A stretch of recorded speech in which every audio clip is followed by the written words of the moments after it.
Alrighty.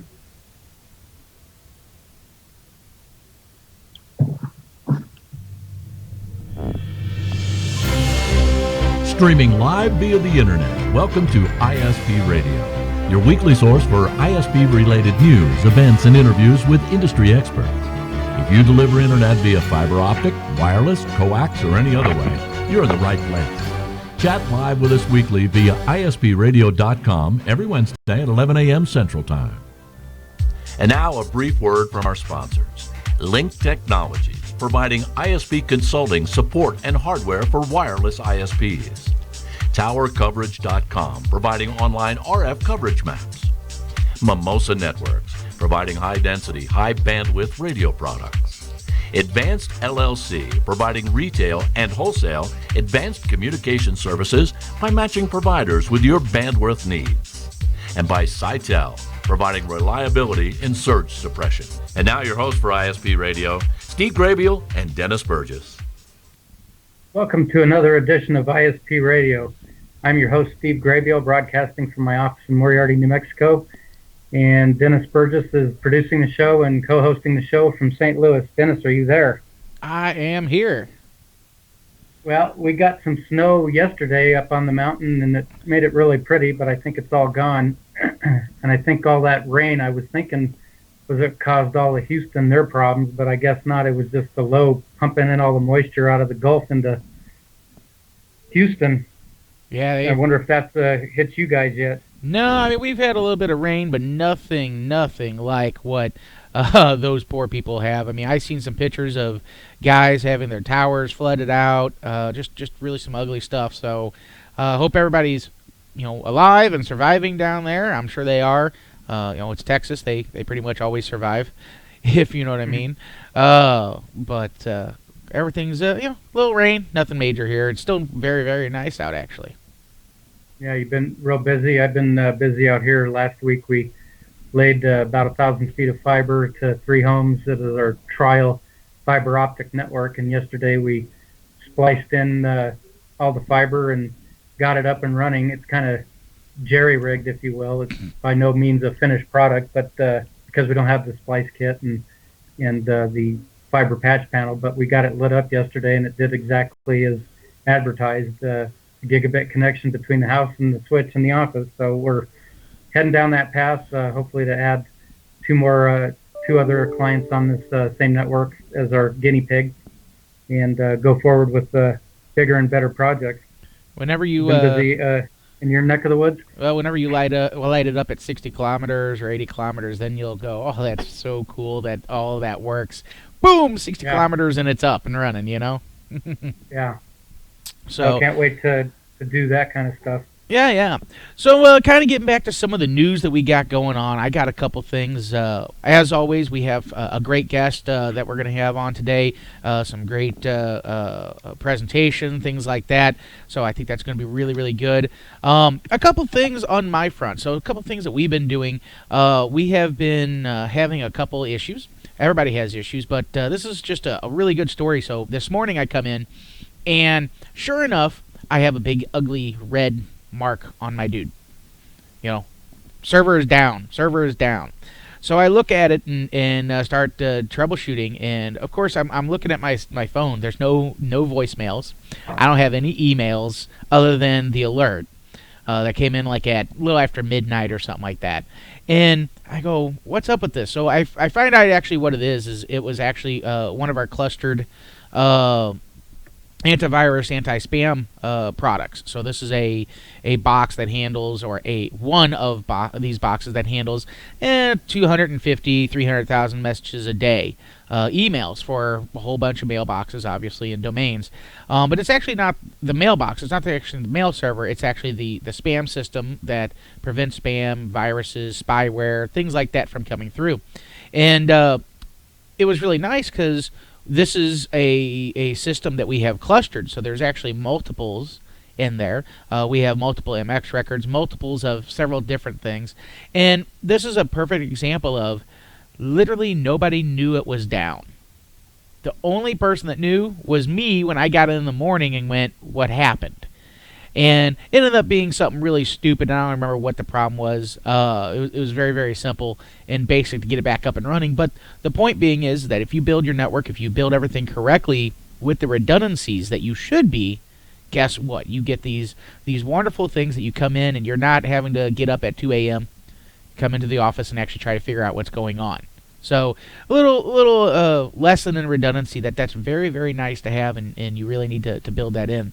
So something else that some people have asked me is WISPA has started their elections for this upcoming year.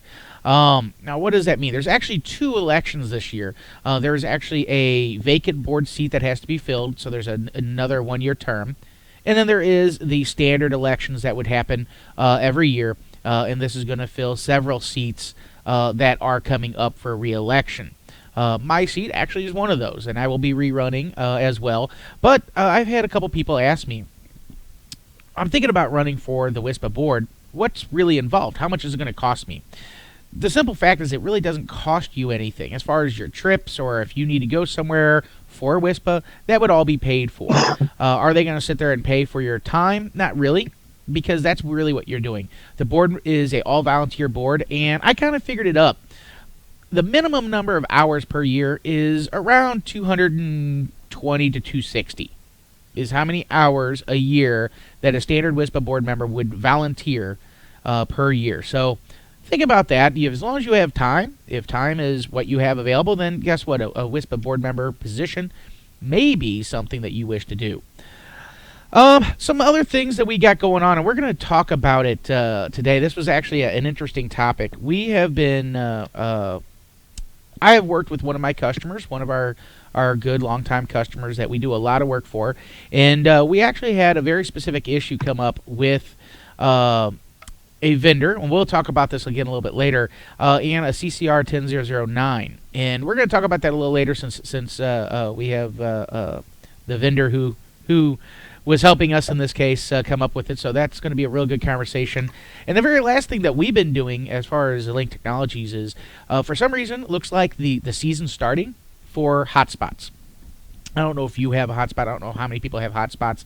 But for whatever reason, all of a sudden we're starting to do a whole bunch of our Hotspot Network Manager installations. And this is both hosted, where we host the product internally, and it's also where we're installing it out in a virtual data center or a data center somewhere for our clients and helping them get going. So we're getting a lot of those going on, and those are usually really fun projects. It's really neat to see the interaction with the end users signing up, things like that. So really good stuff. Link Technologies, we have a great product, or I think it's a great product, called Hotspot Network Manager. That is, of course, fairly inexpensive and gives you lots and lots of options. We get a lot of Harley-Davidson dealerships we do a lot of work for, and the reason why we get those is because one of the big things that this product does is it allows for what we call social logins, and that's exactly what it sounds like. What it means is the user comes into the Harley-Davidson shop, and Harley-Davidson may be probably the perfect example of this really working well. But what it allows them to do is they go, hey, I want free internet in the building, but to get that they have to like the Harley-Davidson shop's Facebook page. It sounds really dumb. It's what's called social login. But to the dealership, that's a really big thing, getting as many of those likes. And then whenever they publish something on their Facebook page, say, hey, we have a sale, or hey, we have a barbecue, come on in, or we have a ride, that information gets out to those customers effectively through social media. So lots of different options there that you can get done.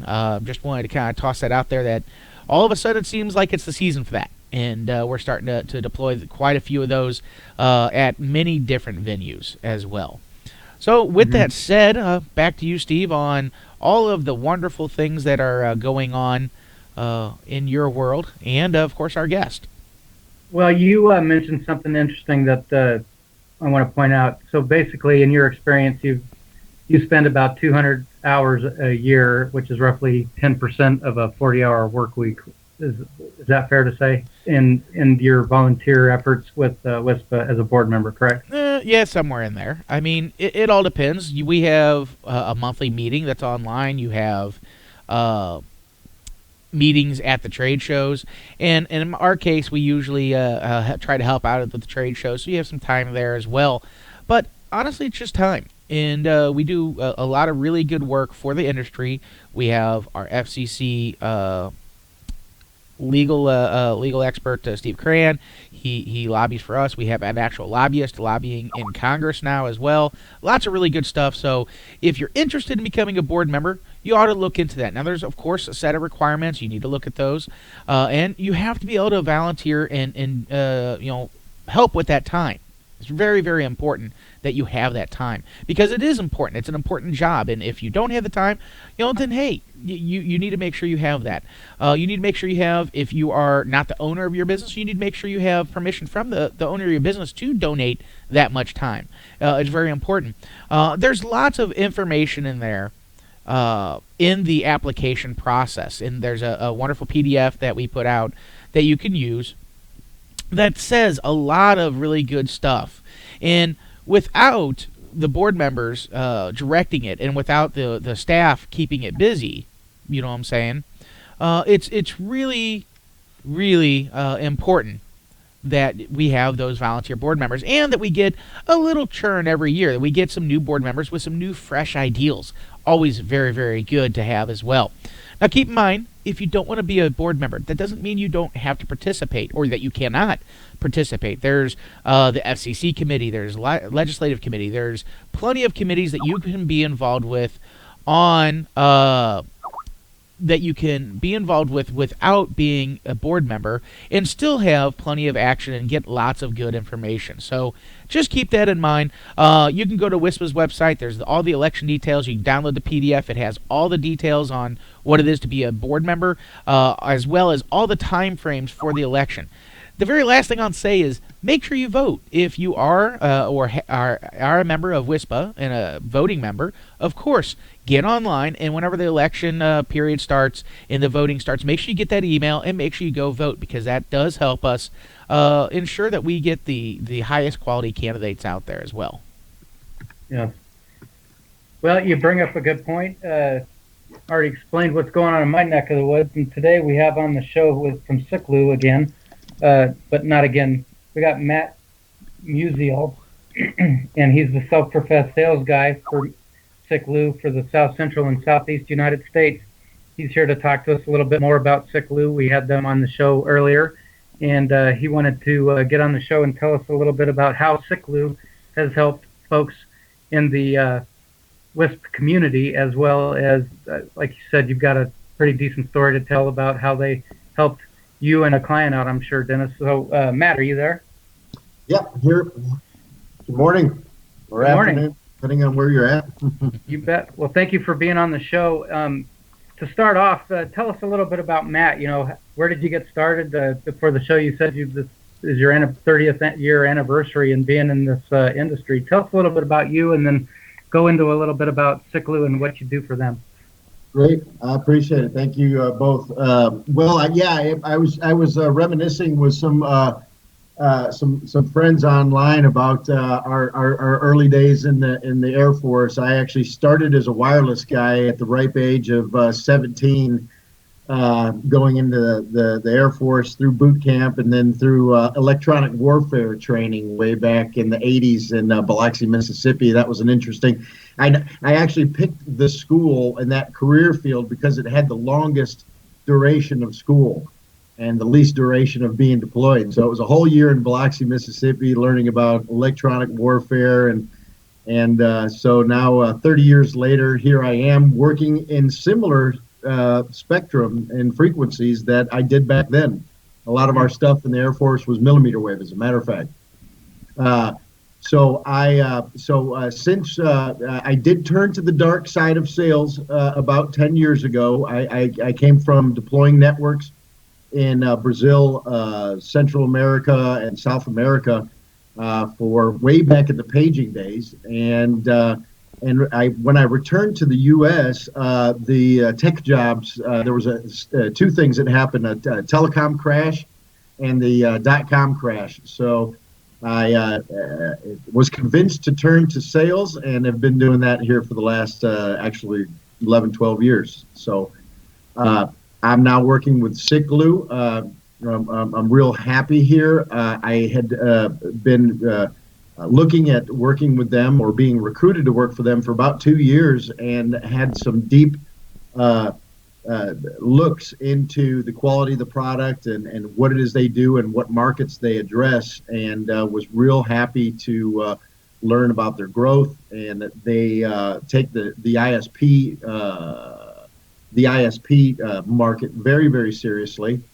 And so hopped on board in November and here today with you guys. Excellent, excellent. So get into what you wanted to tell us about Siklu today. Well, as I said, Siklu has a pretty concerted focus on a few markets. Our major market is ISPs and providing equipment, millimeter wave equipment, V-band and E-band to ISPs, and we've had a lot of success there. There's a lot of customer stories where we were able to provide equipment, technology, and solutions that increased their revenue, gave them access to customers they wouldn't have had if they were a fiber-only provider, for example. So I was just going to go into a few details about what millimeter wave is, the licensing process, link budget calculations, and a few customer stories or application stories thereafter. Yeah. Perfect. So take off. Good deal. Again, my name's Matt. I'm kind of a technical sales guy here at Siklu. We're going to talk about ISPs and new revenue. I'm going to take kind of a technical approach to this. So if you guys have any questions or anybody put their hands up that are the viewers, stop me. Yeah, if we get any questions online, of course, keep in mind, everybody that's online, there is a little live chat there. You don't have to log in if you don't want to, but if you wish to, you can. If you have any questions, go ahead and type it in on there. We won't get to it immediately, but we will bring those questions up at some point in time in the presentation, of course, and we will go from there. And obviously, if there's any if there's any questions, please ask, and we'll go from there. Fantastic. Yeah, we can get to them after the fact. I'll be happy to follow up. So my company and our salespeople and other companies that operate in millimeter wave, we like to say that there's zero interference in E-band and V-band. Zero interference, I would say extremely low probability of interference rather than zero interference. We do have some extremely dense networks. San Francisco Bay Area, for example, there's 1,200 registered Siklu links in that on the peninsula, and if the probability of interference is more likely to be self-interference rather than interference from another radio. Due to co-location and density. We have some buildings in New York and San Francisco that I believe have upwards of 40 point-to-point millimeter wave links from a single building top. So if that's coordinated, then the likelihood of interference is darn near zero. Why is that? Well, first of all, we've got an extremely narrow beam width. There's a little graphic at the bottom left of the page here showing the green is a typical beam width for a millimeter wave, wherein the red is a typical beam width for a Wi-Fi frequency 5.8, for example. So we've got a very narrow beam width. We've got plenty of spectrum. The chart over to my top right shows where the E-band and V-band sits in the grand scheme of the FCC spectrum. We've got Wi-Fi over to the left on narrow channels and 2.4, 5.8, sub-6. We've got some of the licensed frequencies in yellow. We've got 24 gig thereabouts, and more licensed bands. And then on the green and blue, we've got V-band and E-band. So plenty of spectrum, plenty of non-overlapping channels. And this third thing, the third caveat is high free space path loss. Once we get beyond our distance, the signal tends to fall off quite quickly. So not a lot of free flowing propagation there. Moving on. Something I'd like to toss out there is, as a lot of people Yeah. don't realize this, whenever you're looking at this, the V band being a unlicensed 60 gigahertz and E band being 70 and 80 gigahertz lightly licensed. And I know you're going to get into what that is here in a little while, but the big thing I want to point out in this particular instance is that is 17 gigahertz of frequency. So whenever we look at 5 gigahertz, I mean, we may have, 600, 700 megahertz total. This is 17 gigahertz of frequency. So there's a lot of spectrum out there, especially in that E band. Great, exactly. The difference between the two, I get a lot of questions on this, gents. And I when Craig was visiting with you guys on your show a couple of weeks ago, I saw that this came up. So I put together, as a result of the show, I put together an FAQ for E-band licensing. Before I go to that, I want to clarify: 60 gig V-band is unlicensed.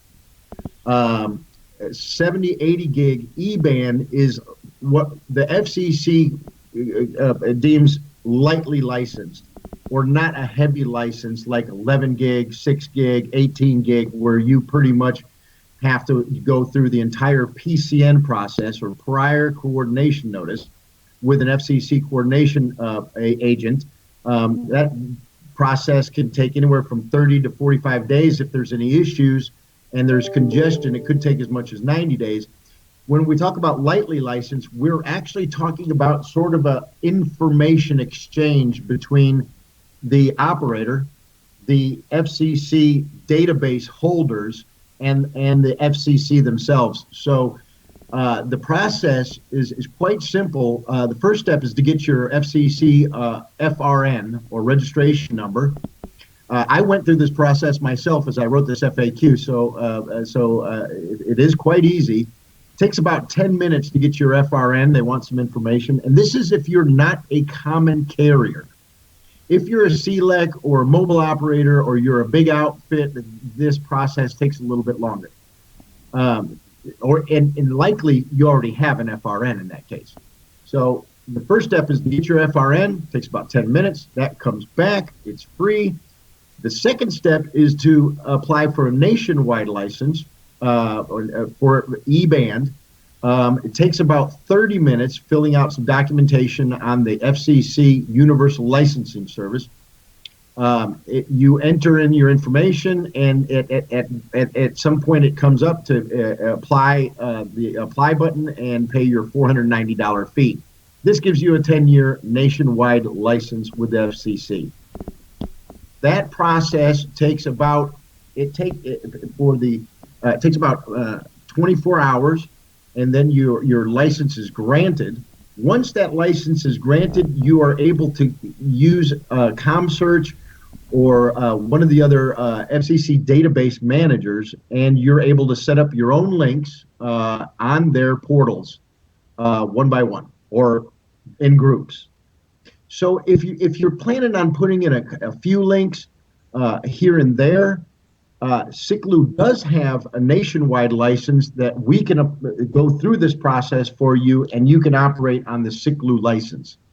If you're a larger operator and you intend on putting in tens of links per month, I believe it behooves you to have your own nationwide license, FRN, and go through this process. You can save some money. The FCC fee is about $75 per end for a 10-year registration period, which is also, this is apart from the nationwide license.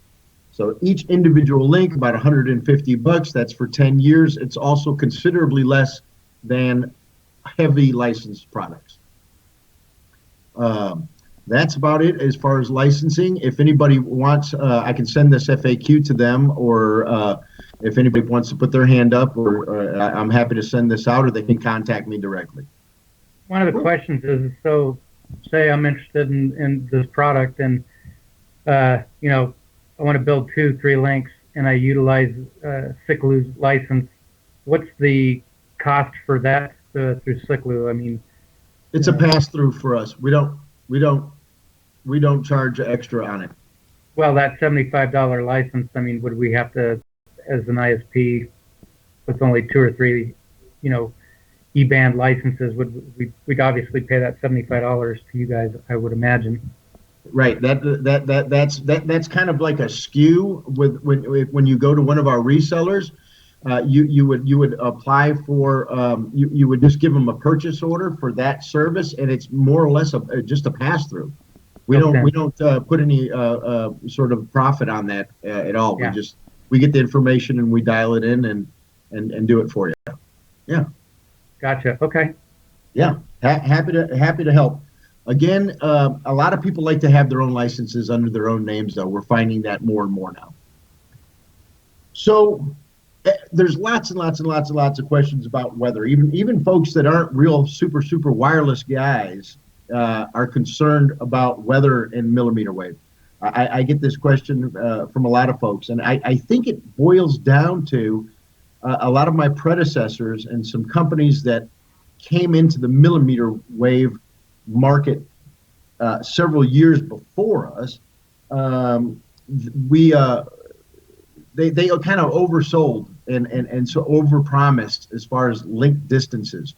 Oh yeah, sure, this will do 5 miles, no problem. So I think there's some bad blood out there. There's some misconceptions about the capabilities of millimeter wave. So I'm kind of here to put it in a little bit of perspective. We at Siklu take an extremely conservative approach to what we promise as far as throughput and distance. And I'll go into some of the theoretical distances and and also a link budget calculation that will give us a little more detail. We do employ adaptive modulation. Most of the listeners are familiar with the adaptive modulation. Almost every product does it. It's a hitless adaptive modulation system, which throttles down the traffic depending on rain fade, and throttles it back up when the weather system goes away. So we do employ this in the radios. It's very effective. And what this does is assure us that we don't lose a link because of weather issues. Here's a graph right here that gives you an example for our EH 1200FX, starting at 1,000, throttling down to 700, 350, 85, 20, and back up. So adaptive modulation, and as a matter of fact, you guys were talking about the weather before we started. I am in the process of working with a customer that's got a lot of links in Houston, Texas. I tried to get some data from those links, actually for this presentation today, and unfortunately, they're putting out so many fires, not with the Siklu links, but with tower issues, fiber issues, flooding issues, that I wasn't able to get that. So. Here's an example of some adaptive modulation taking place for a customer of ours, wherein there was a major rain event, and it shows a little bit about how our throughput was throttled down and then back up after the storm. Monkey Brains is an interesting customer of ours, and this kind of ties into helping ISPs. One way I'd like to try to help some of the ISPs is give them some customer stories and tell them about some of our core customers. Monkey Brains was actually a crowdsourced firm in San Francisco that wanted to get into the gigabit to the home marketplace, and wanted to do it with wireless. So they did their crowdsourcing, and a lot of homeowners that were way off the grid, not serviced by fiber providers, they were able to build a customer, a very big customer list. They've got 200 of our links installed at the moment, and their revenues are fantastic. So that's a pretty cool success story. Maybe this would work out for some ISPs and some other markets as well. I encourage folks to go to monkeybrains.net and look them up and enjoy their success story. So just to clarify, the ROI for using Siklu and mmWave for gigabit to the home doesn't always make sense. I believe it's for special communities. Our major focus is more in the MDU and business connectivity. But in some cases, gigabit to the home's good. So we have a question here. Yes, sir. And I think I know the answer to it, but I'll let you answer this question because it's, of course, show about you here. The question is, what happens? I'm gonna just read it verbatim. What happens with failover when you're moving a high amount of traffic on the millimeter and then it fails server? Will it still move traffic? And I really think that the question is a little vague in this, but I think what it actually means is, if you're moving traffic and that traffic is higher than the lower modulation, obviously you're going to hit a cap on that. But would anybody really know, other than, if you drop down from a gigabit to, say, 300 meg, obviously you only have 300 meg, but they're not going to see loss of ping time. They're not going to see loss of pings or anything like that. Would that be correct? That's correct. That's correct. Basically, if the entire capacity of the link is being used, let's say you've got a gigabit aggregate going through the link, and it's at a gigabit of use, okay, and it's not oversubscribed. You actually need a gigabit to get to the other of data. I would say that the buffers would take over then, and begin to file in the data at a lower data rate at 700 and just buffer out. I'm not sure how that works on the edge equipment though. Pings are not going to be lost. Connectivity's not going to be lost. We're just gonna choke down the bandwidth a little bit. I'm not sure that answers the question. Yeah, I would think so. I mean, it's with the hit list. The whole point of the word hit list is that you don't see loss, and you don't see the remodulation actually affecting the traffic, other than correct the actual speed difference or the speed that it changes to. So correct. If you do drop down like to 700 meg, what was that?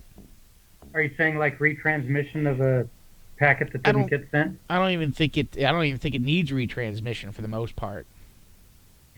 Makes sense. I mean, the whole point is that it modulates and it has changed significantly enough and quickly enough that most things would never even notice it, if that makes sense. Correct. So we also employ QoS in the radios if the edge equipment's not going to run the QoS, so you can prioritize your voice traffic and different traffic loads as well.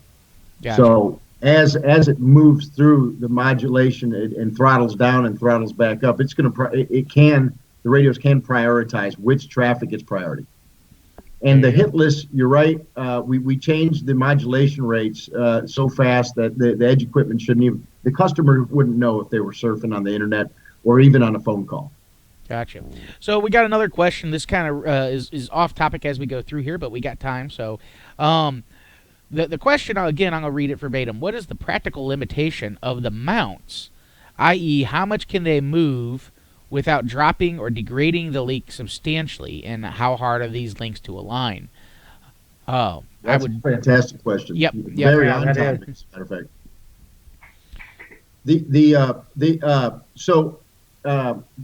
The beam width wise, talking about beam widths, the beam width on a 60 gig radio is approximately 2.5 degrees.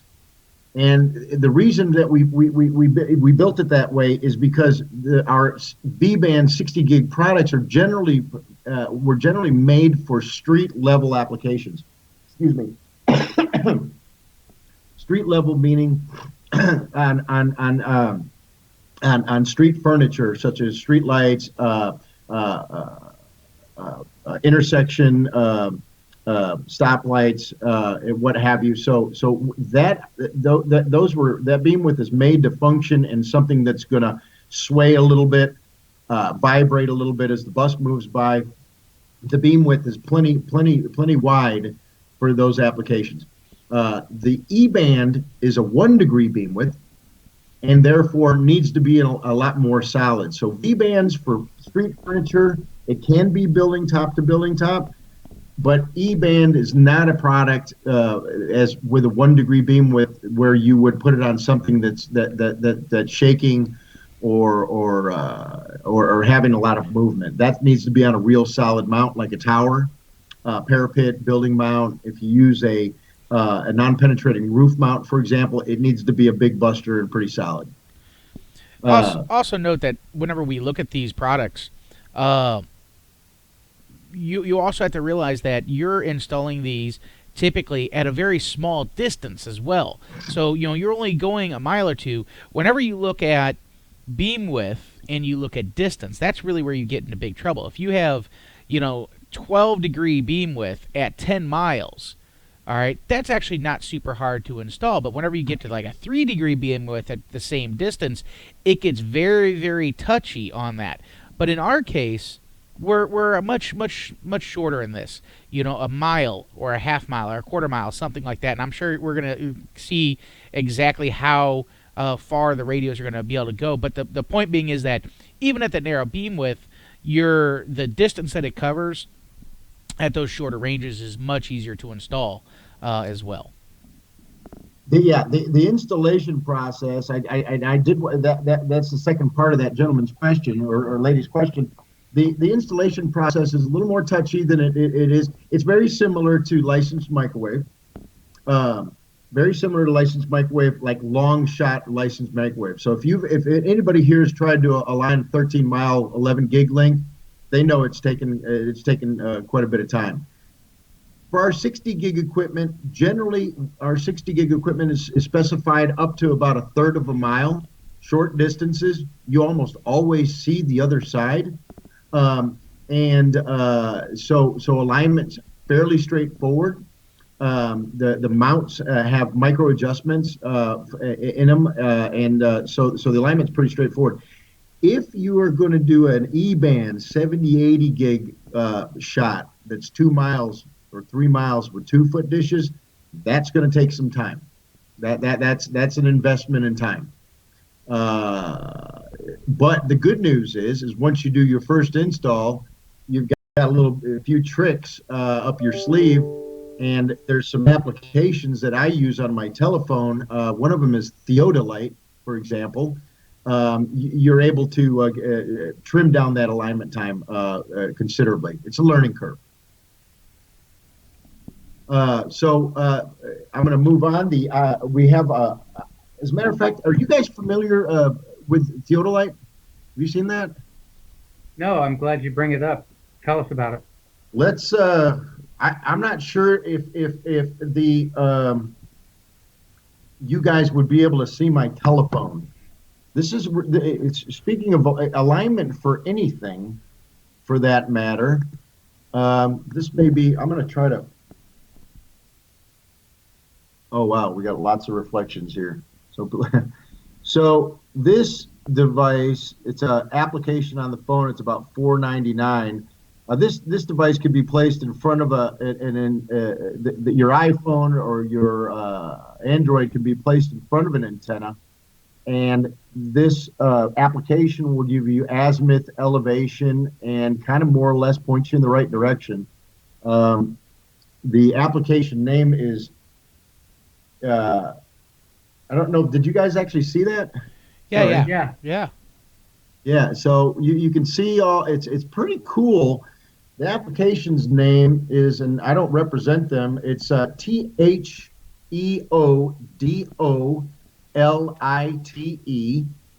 theodolite. I think it's an instrument that's actually used in surveying, and they've been around for many years. Now it's been an application for some time, and that's helped me on a lot of alignments. Gotcha. Just so you know, I found a little YouTube video on it. So we're just tossing that up on the screen for everybody else. Going to just give my shameless plug.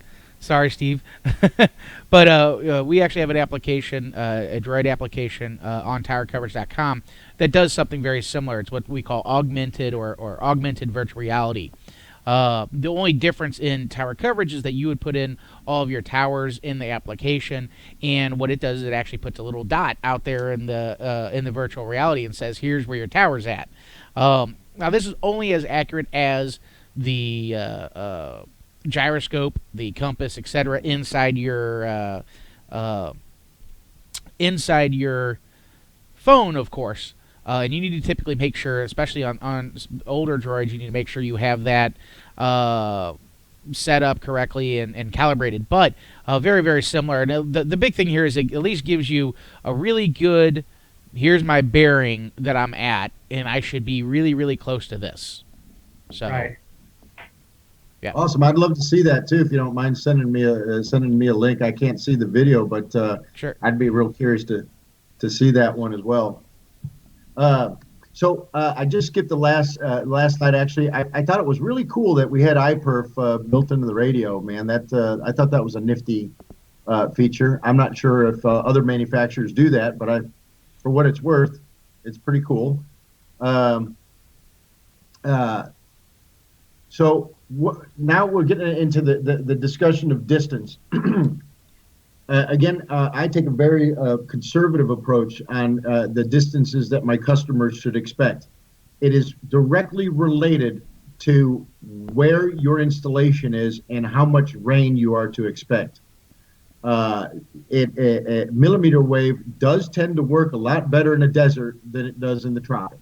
Okay, so we generally take a pretty conservative approach to in our tools to give customers realistic information about what they can expect as far as their nines of availability. For example, I mentioned that here on this slide, our EH600s are 60 gigahertz radio. That goes to a third of a mile. 60 gigahertz has a handicap. And I wonder if the two interviewers here know what the handicap is for 60 gig. I don't. The handicap for 60 gig is the wavelength is similar to the size of oxygen molecules. So there's a factor that's happening here called oxygen absorption. So the oxygen's going to absorb the signal, whether or not it's raining, whether or not it's shiny, whether or not there's smog, what have you. We set the expectations low for 60 gig, a third of the mile, 1 gigabit aggregate, no problem, all day long. Doesn't matter if it rains or not. But the oxygen absorption, which is something you can see when you use tools like path loss, there are provisions for path loss for that, and you can actually see that calculated out. But if I'm so that's 60 gig. Our 70-80 gig is longer distances, doesn't have a oxygen absorption handicap, but is affected by rain. Depending on your rain zone, you can calculate what your availability and expectation is for the entire year.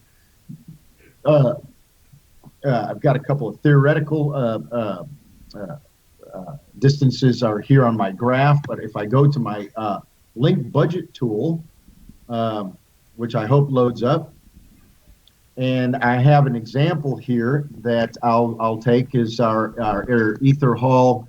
Let's do our 2200 FX.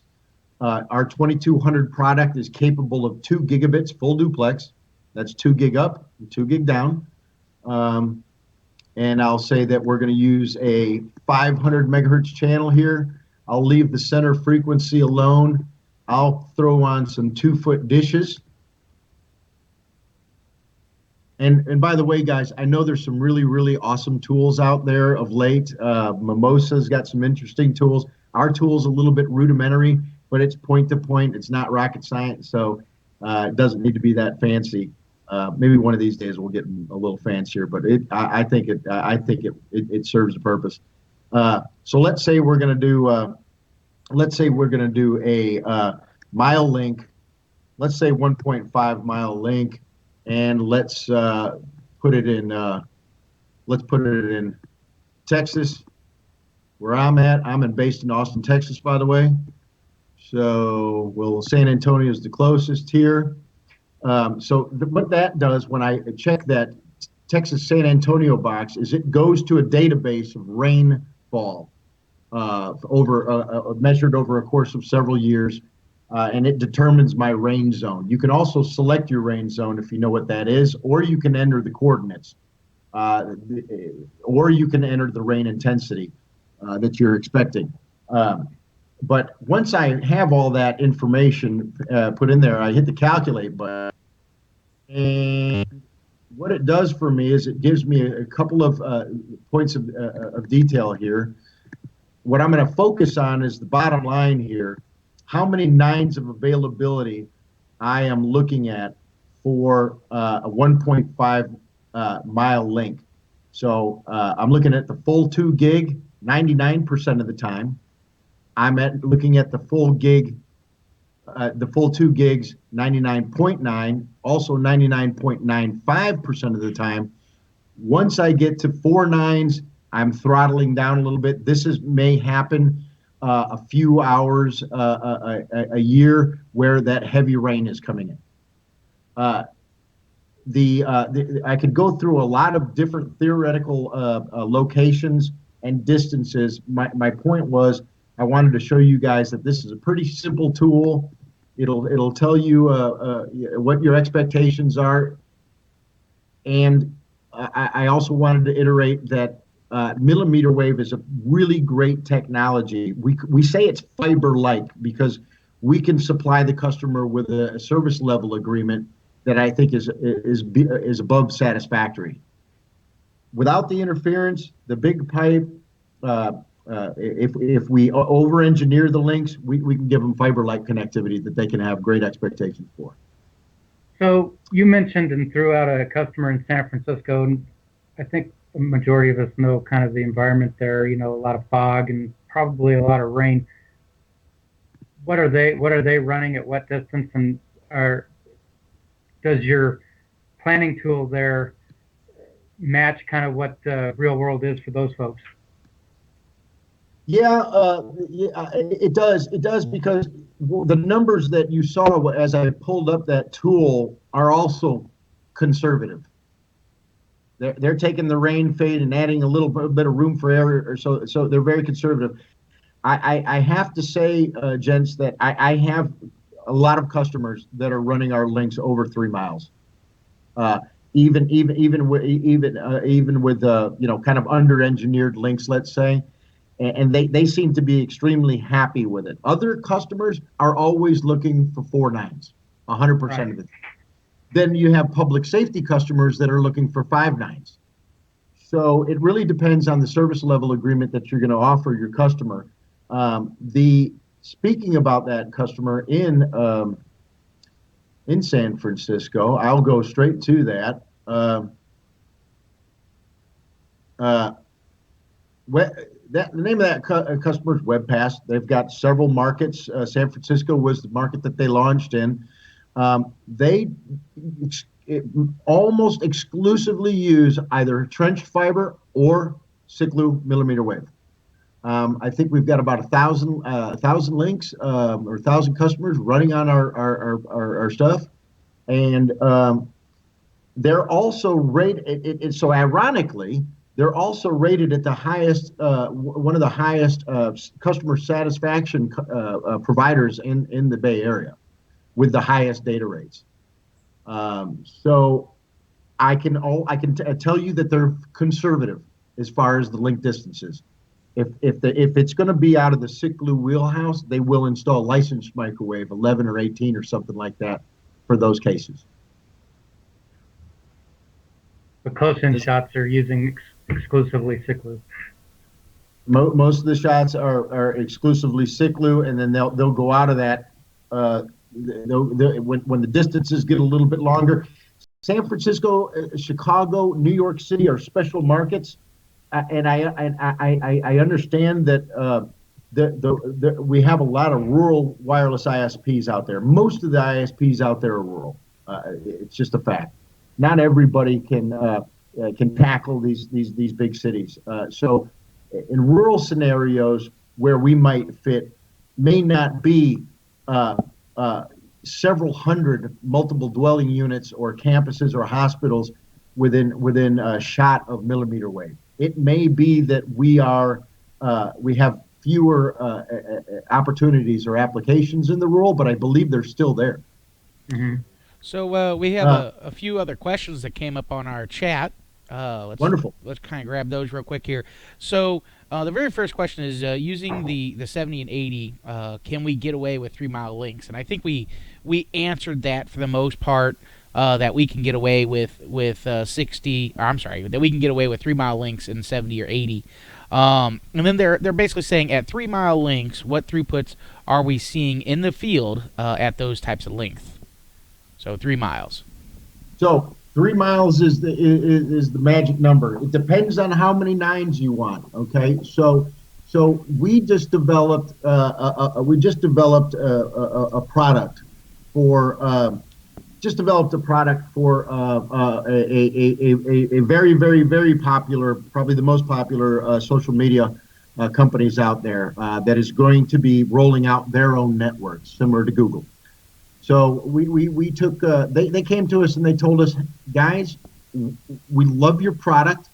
We want to use it for backhaul for emerging markets. We want to bring service and gain more users for our social media platform. So we're going to build our own networks, but we need you guys to go a little farther. So we developed the product that's over here to the right, the 2500 FX for them. And their requirements was for 2 gigabits full duplex at 13 kilometers, 3 nines of availability. So they weren't looking for 4 nines or 5 nines, and this product is capable of doing that. What does that mean for U.S. customers where 3 nines of availability might not be enough? What it means is that we take that 13 kilometers and we shrink it down to realistic expectations for a U.S.-based ISP. So if your weather conditions are quite good. Now, I'm not going to say this is going to do 3 miles on the Gulf Coast here. 3-mile shot in Houston very likely would have had some downtime yesterday and the day before. Okay, would have likely had some downtime that the adaptive modulation couldn't handle. If you're in Arizona, on the other hand, you're probably going to do more than 3 miles. Southern California, dry areas, things like that.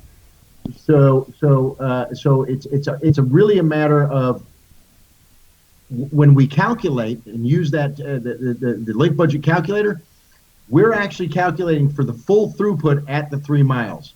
We're not doing a best effort calculation like is typical in Wi-Fi bands below 6 gig.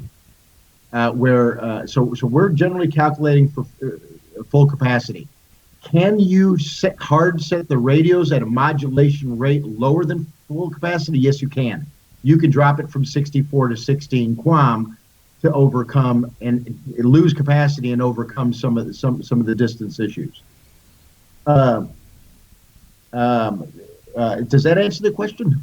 I think that answered the question. A couple other. We do have 2 more.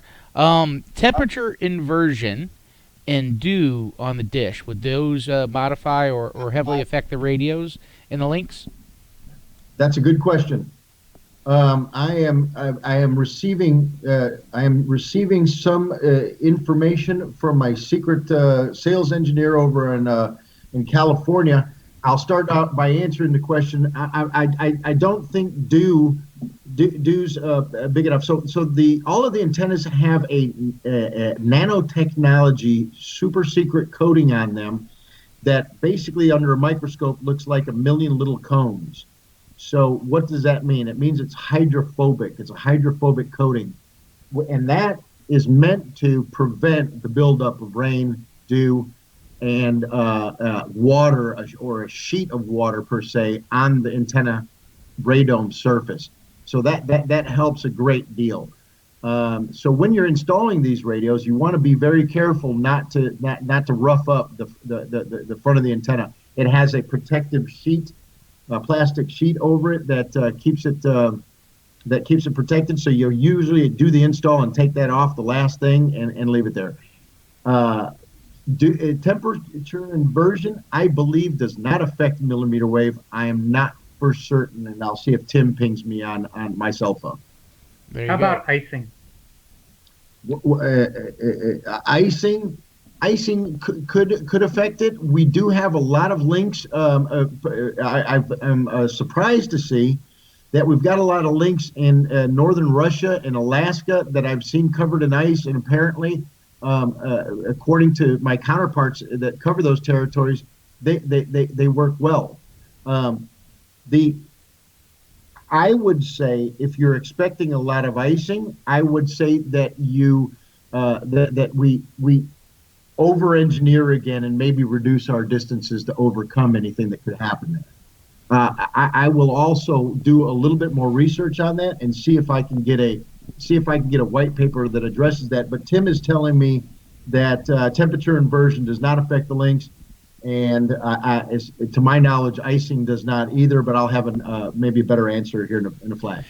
Excellent. So one of our last questions, well, not our last, but so far, is what is the typical power consumption on these?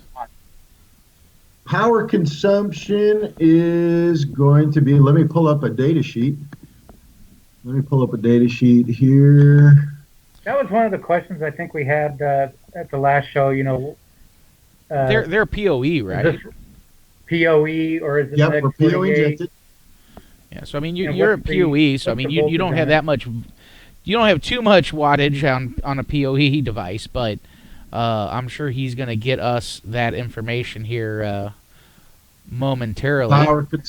Power consumption we're looking at is blah blah blah blah blah. Excuse me. And a lot of them have power PoE out as well if they have multiple Ethernet interfaces. Yeah, all I of our remember products. that conversation. Yeah. Yep, all our products have PoE out as well. I would think it would be no more than 30 watts because that's about where you're at on most PoEs. So yeah, it's funny you mention that. So for example, the 1200 FX right here, the 1200.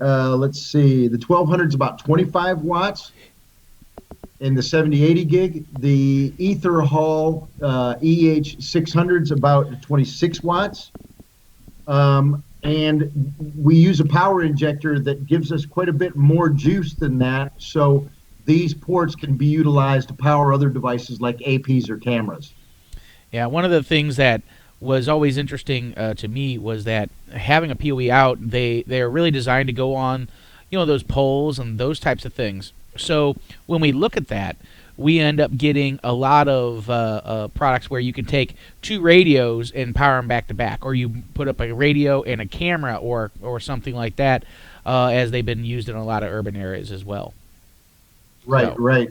So I've got a product guide. It's a cheat sheet that I put together when I first started here because I wanted to compile all the information regarding our products into one page. Since it's point-to-point technology and we don't have that many products and SKUs, it was quite easy to do this. But I have this, and I'll make this available to you guys. If anybody needs this, they can contact me directly or contact you guys or what have you, or just ping me and I can get you this. Basically, it's the whole story of Siklu on one page, applications. I wanted to direct you guys down to the product matrix. Part of the product matrix is the number of ports and the PoE out wattage for each product. So that's available. I don't want to go into it right now, but it's all there. Happy to share it. So what kind of voltage is that PoE wanting to push out? Was it 54 volts?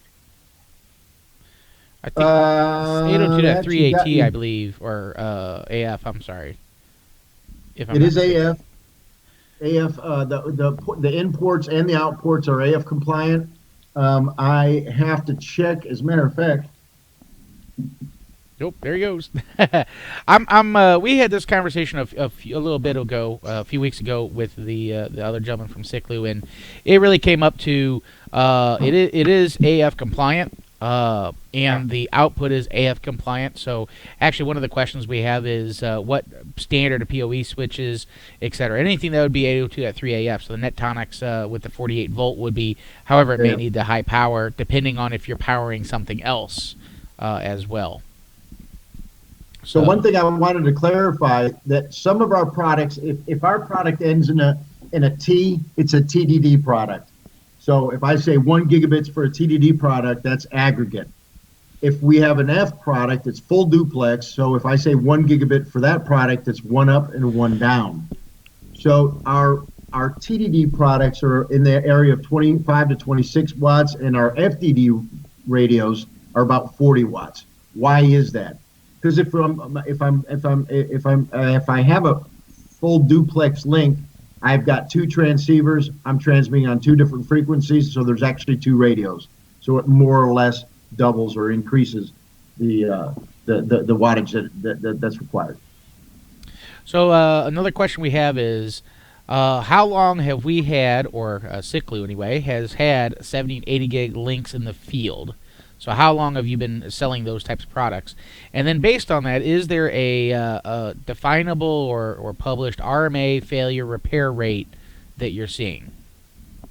Yes, we do have we have an MTBF, or mean time between failures.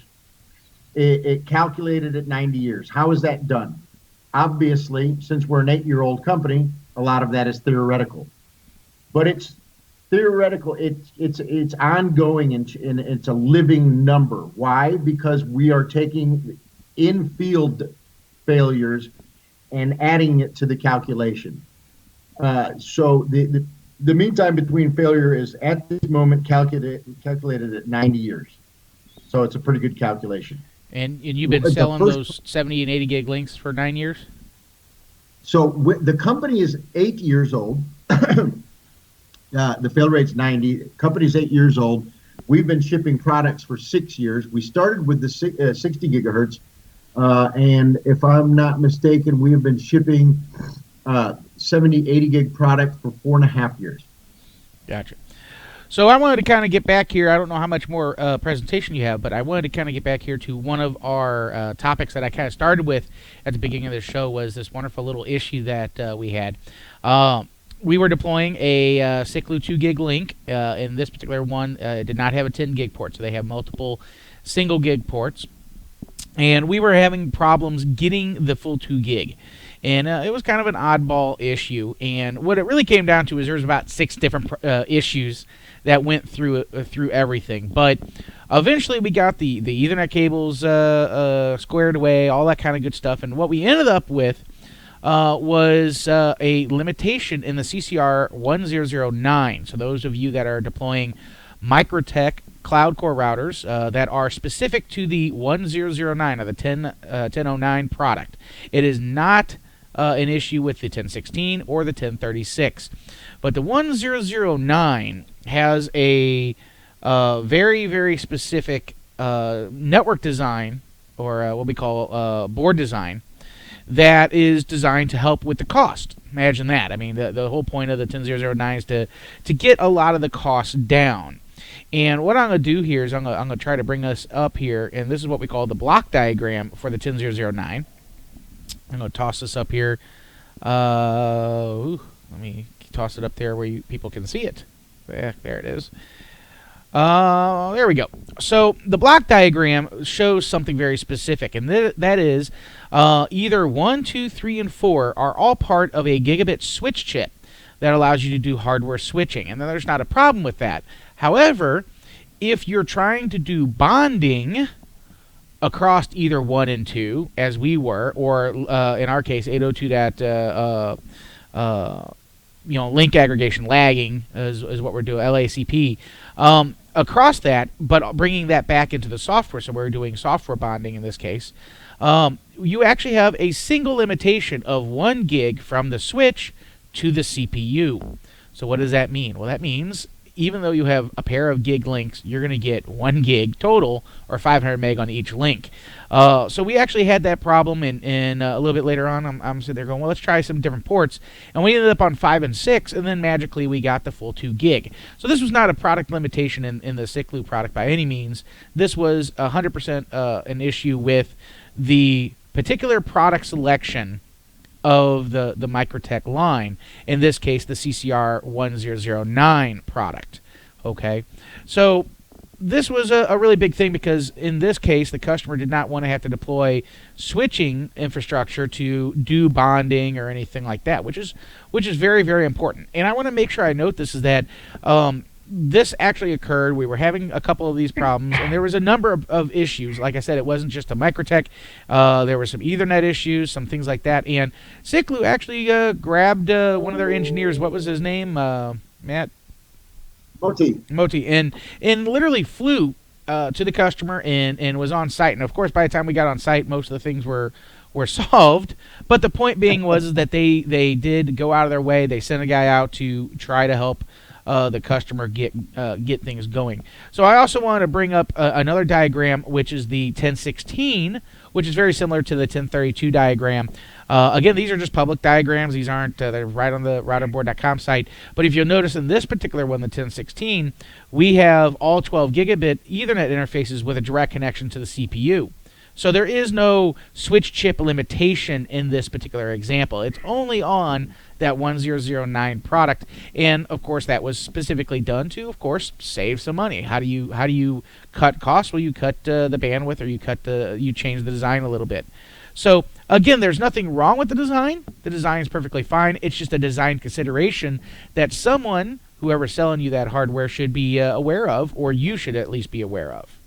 So really, really good stuff there. I thought it was very important to do that.